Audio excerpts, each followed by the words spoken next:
Desde los antiguos bosques del norte de la Tierra Media surgió un elfo cuya leyenda alcanzaría los rincones más oscuros y brillantes de aquel mundo. Legolas, el Hojaverde, príncipe de los elfos silvanos y heredero del reino de su padre, el rey Thranduil. Nacido en los vastos árboles del Bosque Negro, y antes de que su nombre fuera conocido entre los hombres y los enanos, Legolas no era un guerrero forjado por guerras antiguas, sino un guardián de la naturaleza, cuya destreza, visión y paso ligero parecían desmentir los miedos de cualquier enemigo. Sus ojos captaban detalles que escapaban a las miradas mortales, y sus pies recorrían la nieve sin dejar huella, como si la misma naturaleza lo protegiera. Cuando la sombra de Sauron se alzó de nuevo, el rey Thranduil envió a su hijo al gran concilio del Elrond en Rivendell, no como simple mensajero, sino como portador de noticias que cambiarían la historia. Gollum, prisionero vigilado por los elfos, había escapado, dejando un rastro de peligro para toda la Tierra Media. Allí, reunidos los más sabios de la Tierra Media, se debatió el destino de un objeto capaz de someter a todos los pueblos libres. Mientras las voces se alzaban entre dudas y temores, Legolas dio un paso al frente. No habló movido por la gloria ni por ansias de guerra, sino por deber. Como hijo del rey Thranduil y representante de los elfos silvanos, se ofreció voluntario para acompañar la misión más arriesgada jamás concebida, formar parte de la Compañía del Anillo. Así nació un grupo unido no por la sangre, sino por el destino. 9 caminantes, de razas distintas, encargados de una tarea imposible, llevar el anillo único hasta los fuegos del Monte del Destino y destruirlo, antes de que la sombra de Sauron cubriera para siempre la Tierra Media. Dentro de la Compañía del Anillo, Legolas no fue solo un arquero de habilidad extraordinaria.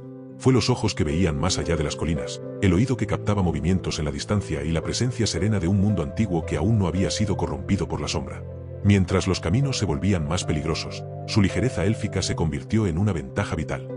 Desde el ascenso por las montañas nevadas, donde caminaba sobre la nieve sin hundirse, hasta el paso por las antiguas minas de Moria, Legolas demostró que su destreza no provenía solo de la guerra, sino de una profunda armonía con la naturaleza. En la Acebeda de Hollín, cuando los lobos salvajes descendieron desde la oscuridad, su arco cantó con precisión letal. Cada flecha disparada no era solo un golpe certero, sino una declaración silenciosa de valentía élfica en defensa de la compañía. Entre los 9 caminantes de la Compañía del Anillo, pocos vínculos parecían tan improbables como el que nacería entre un elfo del Bosque Negro y un enano de las Montañas Azules. Durante siglos, elfos y enanos habían compartido una historia de recelos, agravios no olvidados y silencios cargados de desconfianza. Legolas y Gimli iniciaron su viaje separados por ese peso ancestral.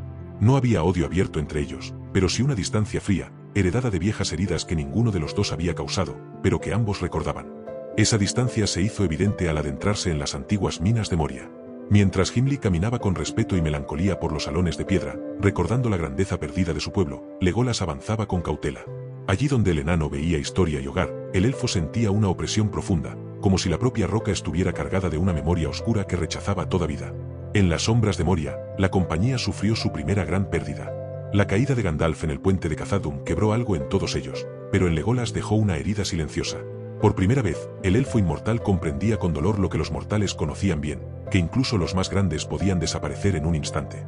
Tras escapar de la oscuridad, los caminos los llevaron a un lugar que hablaba al corazón élfico como ningún otro, Lothlórien.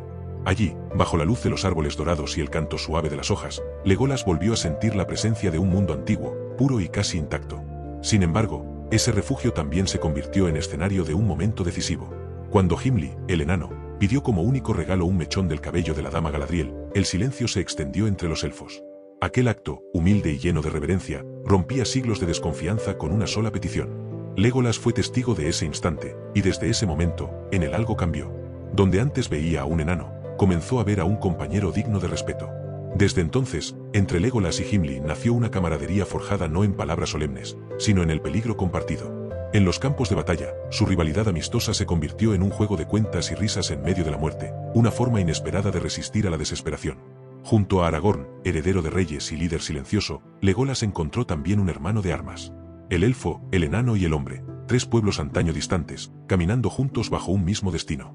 En ellos se reflejaba la esperanza que la compañía representaba para la Tierra Media, que incluso en los tiempos más oscuros, la unión podía nacer donde antes solo hubo separación.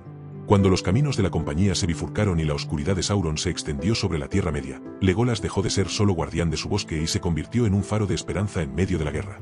Cada paso que daba sobre la tierra marcada por el miedo y la muerte resonaba con la calma de los bosques antiguos, como si la esencia misma de la naturaleza lo acompañara a la batalla.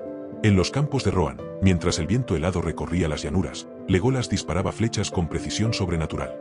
No solo era un combate físico, sino un diálogo silencioso entre la vida y la sombra. Cada enemigo que caía bajo su arco era una declaración de resistencia, un recordatorio de que la luz aún no había sido extinguida.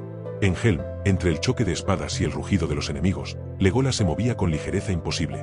A su lado, Gimli y Aragorn confiaban en esa visión milenaria, y juntos se convirtieron en un trío que sostenía la esperanza de los pueblos libres. Luego llegó Minas Tirith, y con ella la desesperación de la guerra abierta. Legolas, desde los muros de la ciudad, se convirtió en la sombra veloz que cortaba la oleada de orcos, con su arco cantando un himno de resistencia. Pero no era solo el golpe certero lo que imponía, sino la presencia que inspiraba. Incluso los soldados más cansados alzaban la mirada y sentían que la guerra podía ganarse, que la muerte no era definitiva mientras el espíritu élfico caminara entre ellos. En el fragor de la batalla del Pelennor, mientras los ejércitos del mal amenazaban con envolver todo, Legolas dio una lección de poderío. No había prisa, no había arrogancia, solo precisión, disciplina y un respeto profundo por la vida que protegía. Tras la victoria parcial en el Pelennor, la compañía no encontró descanso. La sombra de Sauron aún se cernía sobre la Tierra Media, y el peligro acechaba más allá de las murallas de Gondor. Legolas, sin pausa, se convirtió en los ojos de la esperanza que avanzaba, patrullando senderos que los mortales apenas podían reconocer. Cada paso que daba entre los campos devastados y los bosques incendiados recordaba a los demás que la vida aún persistía. Sus sentidos élficos captaban señales que los humanos y los enanos no podían ver. En cada momento de silencio entre batalla y batalla, Legolas reflexionaba sobre el peso de la mortalidad. Su mirada, entrenada durante siglos en la paciencia de los bosques, ahora se encontraba con el fragor de lo efímero, la vida de los hombres y la brevedad de los enanos, los sacrificios de los hobbits, y la fragilidad de los reinos que luchaban por mantenerse libres. Y sin embargo, no hubo temor en él. Donde la desesperación se asentaba en los corazones mortales, su presencia recordaba la persistencia de lo eterno. Mientras se acercaba la marcha hacia Mordor, cada bosque, río y colina recorridos reforzaba en Legolas la comprensión de que la guerra no era solo un conflicto de espadas, sino un desafío a la vida misma. Y así, con pasos ligeros y mirada firme, avanzó hacia el destino que aguardaba en los confines de la tierra de Sauron, preparándose para ser testigo de la caída del mal y la redención de la Tierra Media. Durante días que parecieron eternos, las fuerzas del mal avanzaban y retrocedían en todos los rincones de la Tierra Media. Las torres de Mordor temblaban bajo la furia de la guerra, y los ejércitos de Sauron, oscuros como la noche sin estrellas, parecían imbatibles. Pero entonces, en el corazón de Mordor, la esperanza se consumó. El anillo único fue destruido en los fuegos del Monte del Destino. Un rugido sacudió la tierra y la sombra que había perseguido a los pueblos libres durante siglos comenzó a desmoronarse. Los ejércitos del mal, privados de su maestro, se dispersaron en desbandada ante la valentía combinada de hombres, enanos, elfos y hobbits. Legolas, testigo de aquel instante decisivo, contempló cómo la oscuridad se disolvía finalmente. No era un triunfo solo de fuerza, sino de coraje, sacrificio y fidelidad inquebrantable. La victoria que parecía imposible se había logrado gracias a todos aquellos que habían caminado juntos, hombro con hombro, en la adversidad. Desde las llanuras arrasadas hasta las torres de Gondor, la vida comenzaba a filtrarse de nuevo. Los pueblos reconstruían sus hogares, los árboles volvían a mecerse con el viento y los ríos recuperaban su murmullo sereno. Con el corazón lleno de respeto por sus compañeros y por aquellos que cayeron, el Hojaverde sintió la llamada de su propio hogar. La compañía había cumplido su destino, pero su viaje como guardián de la Tierra Media continuaría. La eternidad de los elfos y la memoria de sus actos caminarían juntos, testigos de que la luz podía prevalecer y que la vida encontraría su curso hacia un nuevo mundo renacido. Y cuando el tiempo de los hombres fue completo, Legolas construyó un barco y partió hacia las tierras imperecederas, cruzando el mar al oeste para reunirse con los antiguos reinos de los elfos. Allí, más allá de la vista de los mortales, continuó su existencia entre la luz y la eternidad, como guardián de los bosques, testigo del tiempo que siempre fluye, y eterno entre las leyendas de la Tierra Media.